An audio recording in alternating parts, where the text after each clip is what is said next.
Assalamualaikum warahmatullahi wabarakatuh.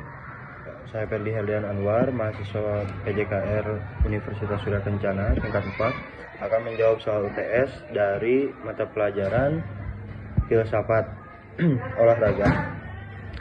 Jawaban dari soal pertama yaitu perspektif filsafat, prestasi, proses dalam pendidikan jasmani, dan capaian pembelajaran di tengah kendala. Apakah prestasi akademik merupakan tujuan utama pembelajaran atau proses yang lebih penting? Dalam perspektif filsafat pendidikan, proses pembelajaran jauh lebih penting daripada prestasi akademik sebagai tujuan utama pembelajaran.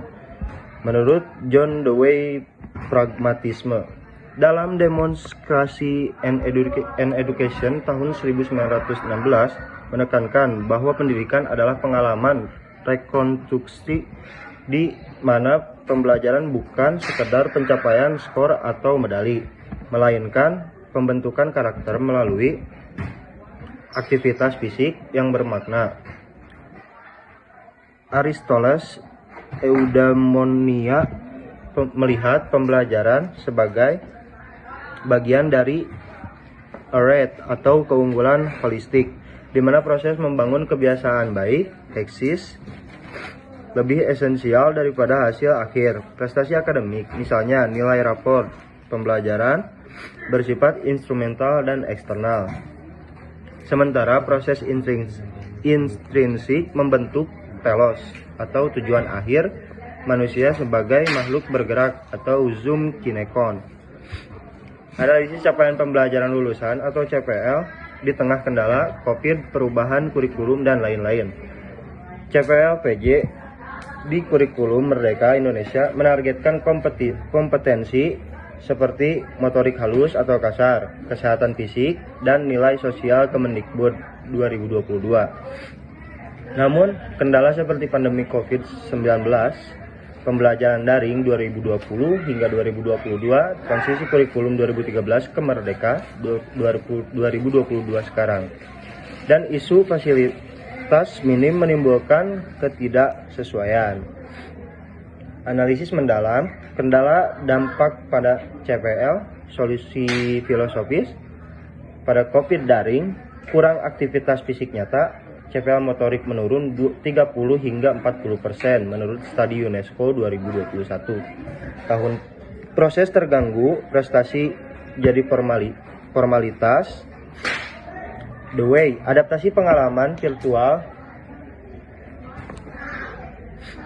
menurut EIG aplikasi fitness, tapi holisme PJ rusak tanpa interaksi embodied. Perubahan kurikulum CPL bergeser ke proyek base atau merdeka, tapi guru kurang siap, prestasi naik tapi proses superficial. Fasilitas guru, disparitas urban rural, CPL sosial fair play lemah, holisme Merleau-Ponty tumbuh sebagai medium realitas proses, butuh embodied learning bukan teori semata. Kesimpulan, proses resilient atau adaptif lebih krusial untuk CPL berkelanjutan. Prestasi tanpa proses hanyalah pseudos atau penipuan platonik. Selanjutnya, untuk soal nomor 2 akan saya jawab. Olahraga modern telah berubah dari sarana pendidikan menjadi industri hiburan. Setuju atau dibantah? Saya setuju sebagian, tapi dengan nuansa kritis. Pernyataan ini benar secara deskriptif, tapi salah secara normatif. Argumen filosofisnya setuju. Jika saya setuju, perspektif Marxian dan Baudrillard, Karl Marx melihat olahraga modern sebagai komoditas alienasi kapital tahun 1867, di mana FIFA atau IOC jadi industri hiburan. Pendapatan mencapai 7 triliun dolar global tahun 2023. Statista John Baudrillard simulasi pada tahun 1981 menyebutnya hiperrealitas. Olahraga bukan pendidikan lagi, tapi simulakra hiburan. Ketika dibantah, menurut saya perspektif Aristotelian dan Habermas, olahraga tetap sarana pendidikan jika direklamasi. Aristoteles call waktu luang untuk kebajikan. Essential Habermas Theory of Communication Action. Theory of Communicative Action argumenkan olahraga sebagai ruang diskurs etis fair play. Contoh, grassroots PJ di sekolah masih edukatif, bukan murni hiburan. Kesimpulannya, transformasi ada, tapi bukan inevitable. Filsafat ajak reclaim olahraga sebagai paideia atau pendidikan Yunani kuno. Selanjutnya nomor 3, apakah olahraga realitas bermakna atau hanya aktivitas fisik? Ya, olahraga realitas bermakna, lebih dari fisik semata, sebagian ekspresi eksistensi manusia. Ada 3 poin. Yang pertama, ontologi atau hakikat keberadaan olahraga. Menurut Heidegger, Being and the Time tahun 1927, lihat olahraga sebagai desain atau keberadaan terlempar, bukan sekedar gerak fisik atau psikis, tapi ponesis, kebijakan praktis. Menurut Martin Buber Entau tahun 1923, olahraga ciptakan ichbu atau hubungan autentik antara atlet, ontologis bermakna. Poin yang kedua, eksistensialisme Sartre Being and Nothingness tahun 1943, olahraga dapat proyek kebebasan, lari maraton bukan fisik semata, tapi pembentrokan absurditas kamus. Makna muncul dari pihak autentik, bukan determinisme biologis. Selanjutnya, poin yang terakhir yaitu humanisme atau Maslow hierarki kebutuhan, dan Roger person centered. Olahraga penuh self actualization,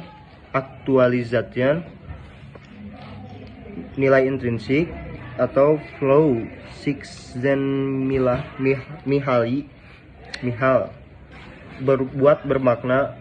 Humanisme Abraham Maslow tekankan peak experience di olahraga sebagai transendensi. Lalu soal yang keempat, dualisme versus holisme dalam olahraga, perbandingan dan pengaruh. Dualisme atau Descartes, tubuh pikiran terpisah. Holisme Merleau-Ponty, kesatuan embodied.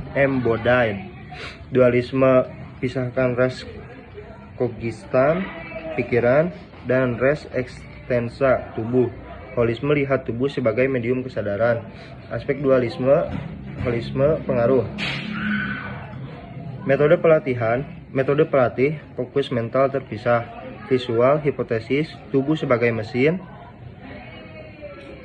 Integrasi, mindfulness plus fisik, yoga, tubuh pikiran saling konstitusi.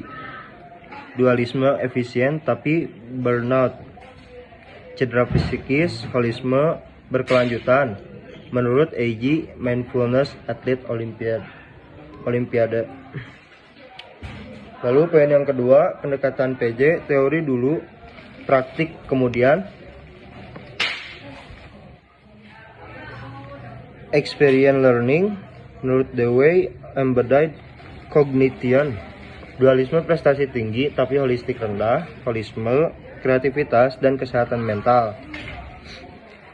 Poin yang ketiga, pengembangan atlet, mental toughness terpisah. Psikologi sport, tubuh dioptimasi.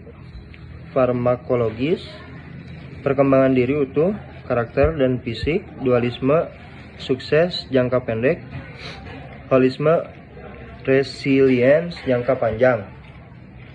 Kesimpulannya, holisme lebih unggul di era modern. Hindari reduksionisme dualisme. Lalu soal yang kelima, nilai sportivitas, kejujuran, fair play. Yang pertama, makna nilai-nilai sportivitas yaitu sikap hormat lawan dan aturan, kejujuran, integritas diri, fair play, keadilan prosedural. Lalu yang kedua, relevansi masih ada, ya, tapi tererosi. Relevan sebagai art ideal platonik untuk kontra hegemoni kapital. Lalu krisis nilai di olahraga modern, ya, krisis eksistensial, Nietzsche, nihilisme, nilai, bukti doping, USADA 1-2% deteksi, tapi 14-39% aktual pada 2023. Kecurangan, VAR, kontroversi, match fixing, 150 miliar dolar per tahun. Interpol, argumen, Habermas, kolonisasi life world oleh sistem. Solusi, etika virtu atau